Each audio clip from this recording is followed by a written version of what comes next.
Gianni Infantino, the FIFA president, made a statement recently, just a few days ago, that Qatar 2022 is going to be the best World Cup in history. Qatar is doing everything humanly possible to ensure this World Cup ends their bragging right. But there is one thing that can hinder their quest to achieve their aim. It's the issue of accommodation. Yes, the issue of accommodation has been there since the start of this whole project, and it's only getting worse. In this video, I'm going to discuss all the issues surrounding accommodation and also propose some solutions or give some advice to all fans who have purchased their tickets and stuff so that they don't get stranded when they get to Qatar. Yes, let's turn around and come back.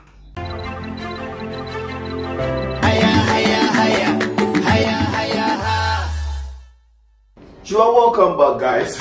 Come on, Slide TV, you are here, guys. If you've not subscribed to this YouTube channel, kindly do subscribe, hit the notification button, press the bell icon so that when I post updates on FIFA World Cup, you get notification. Yes, let's continue with the story proper. You know, the World Cup is attracting over 1 million people.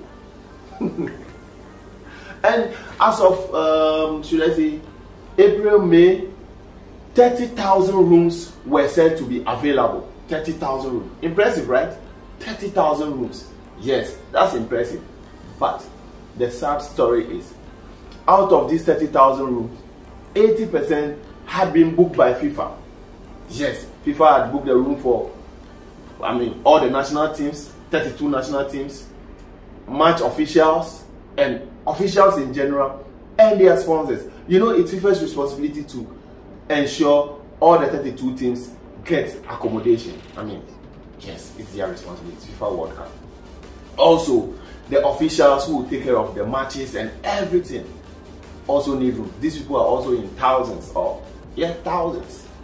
Now, the sponsors. This World Cup, without money, you can't do it. So, these sponsors and their people they are sending to come and witness what they spend their money on also need accommodation.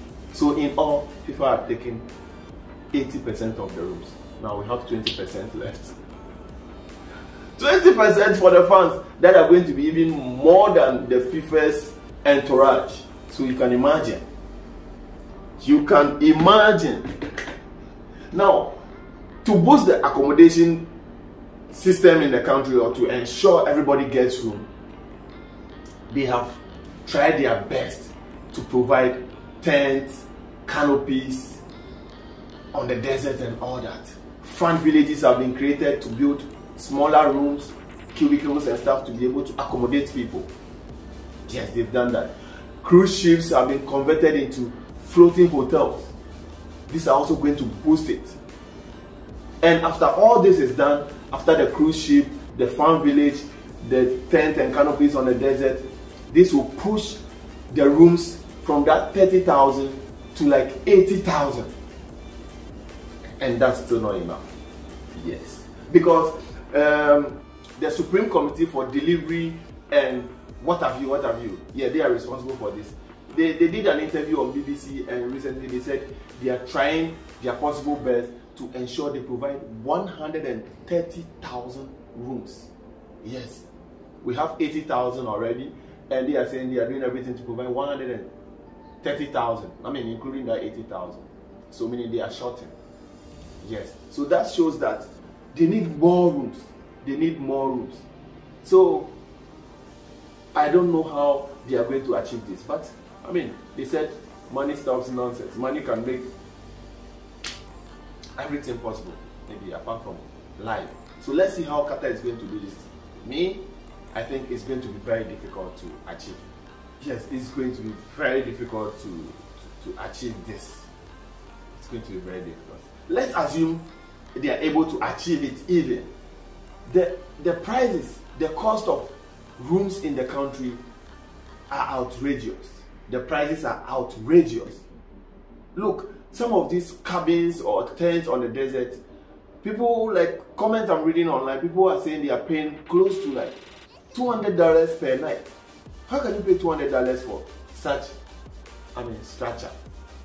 $200 per night. So you can imagine how much an Airbnb is going to cost if you want something like that, because rich people are coming. Not everybody want to just pet somewhere or do something.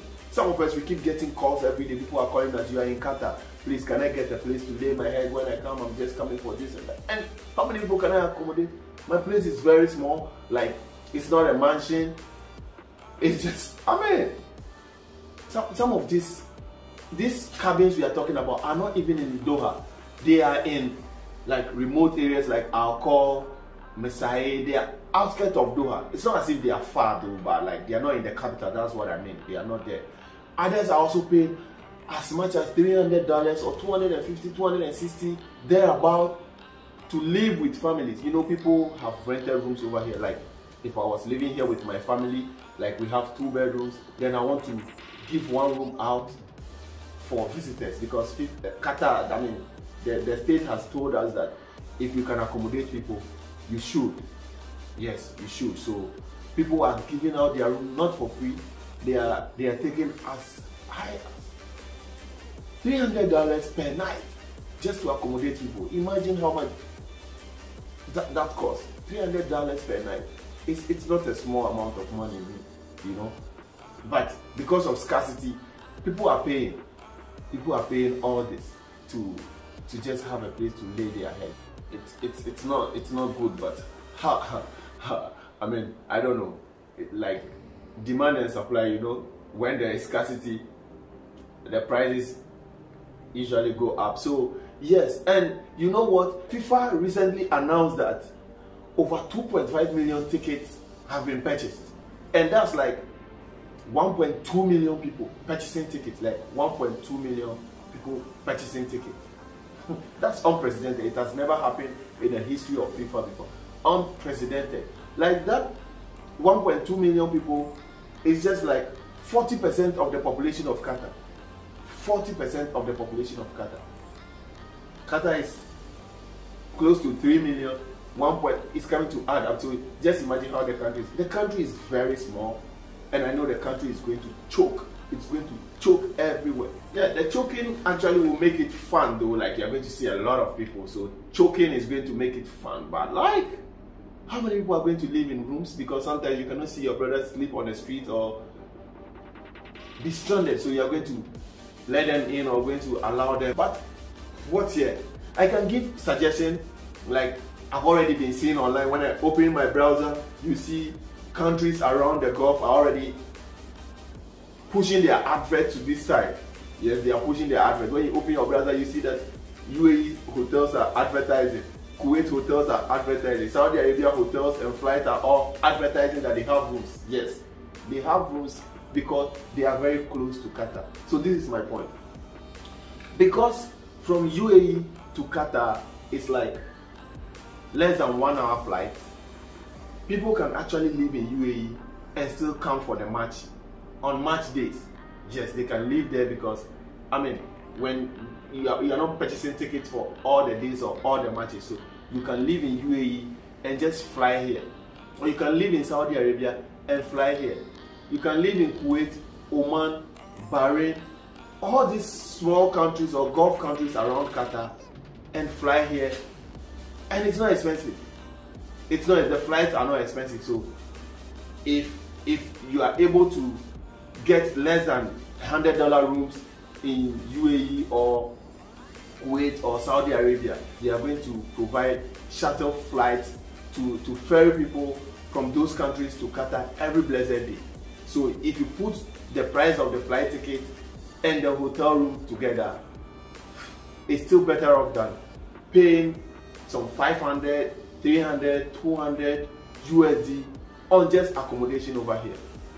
That is my suggestion, because even on Al Jazeera, one of the people said Iran was willing to, give out their island. They have an island called Kish Island. They were willing to give that island to fans to come and lodge over there and come to Qatar to watch the match. Iran to Qatar is like 40-minute flight, but if you want to use the the speedboat, the ship, and what have you, or I don't know how they call them. You want to use that, you can stay on the water for like 6 hours. But I mean, flight is better. 40 minutes. It's just like going for a World Cup in Russia, which is very big, like a continent on its own, or Australia, and then moving from one state to the other by flight 1 hour. You will not complain. But if you are moving from Saudi Arabia or Kuwait or whatever for less than an hour, you are going to complain about it. Okay, I understand, because it's not the same country, and you're not, I mean, I understand, but the situation, I think we should adapt this strategy and see how best we can do to enjoy this World Cup. I know a lot of people want to live in Qatar to soak in the atmosphere, the World Cup atmosphere, the experience and everything, all the activities going on in the country. I know people want to do this, but you have to weigh your option, the pros and cons of living in Qatar and all of that, and decide for yourself. This is just my suggestion. I'm just suggesting to you that this is also an option on the table, unless you want to come to me. But if you come to me, I'm going to charge you to live with me. Yeah, you're going to pay my rent for that month. Yeah. So that's what I'm talking about. This is it about the accommodation. It's not funny. It's not funny. It's because people are purchasing tickets and they are still putting tickets online. Mind you, this is not going to be throughout the tournament. It's going to be the first 5, 6, or let's say 1 week of the tournament, because that's when 32 teams are going to participate. After the group stages, or let's say 2 weeks after the group stages, the numbers are going to go down, because teams will be eliminated and a lot of people will be disappointed and leave the country to their motherlands and fatherlands. So yes, let's come and experience this World Cup. If you've not subscribed to Kama Slide TV, kindly subscribe. Smash that subscription button, hit the notification, and get it locked here. Anytime I post, you get it first.